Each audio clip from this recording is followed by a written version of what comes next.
Assalomu alaykum qadrli yurtdoshlar, vatandoshlar, bizlarni kuzatuvchi obunachilarimiz. Bu galgi obyektimiz ham tayyor bo'ldi.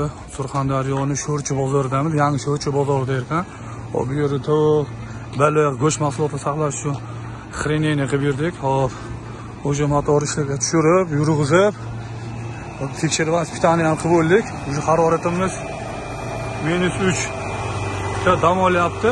6 yerda o'chayapti. Xudo xolisi motorni yurg'izib, gazini qo'yib, ispitani qilib, tekshirib, degan qora bir motor bo'ldi. 5 lik minisovoy motor qo'yib berdik. Xudo xolisi zonasi 4, balandligi 3.10. Xo'p, ini ham 3.10 bo'ldi. 3 desa ham bo'laveradi. Hop, mana eshigimiz ochdi.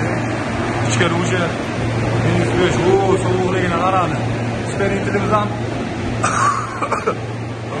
yuzaki qilib berdik. Joylar ham qizib, tayyor qilib, akamiz shuni go'sht mahsulotlari uchun qilib berdilar, qilib berdik. Zakaz berdilar, o'sha mana 2 kunda bitkazib yurdi. Ishga tushirib oldik. Okalar bilan birga shug'ullanisharkan. Kimga shunaqa xizmatga kerak bo'lsa, bemalol aloqaga chiqaverasizlar. Xudo xolisa xizmat qilishdan charchamaymiz. Hammaga rahmat.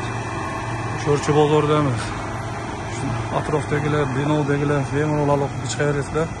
Xizmat qilishdan charchamaymiz. Ketgan vaqtingizga rozi bo'linglar. Hammaga rahmat.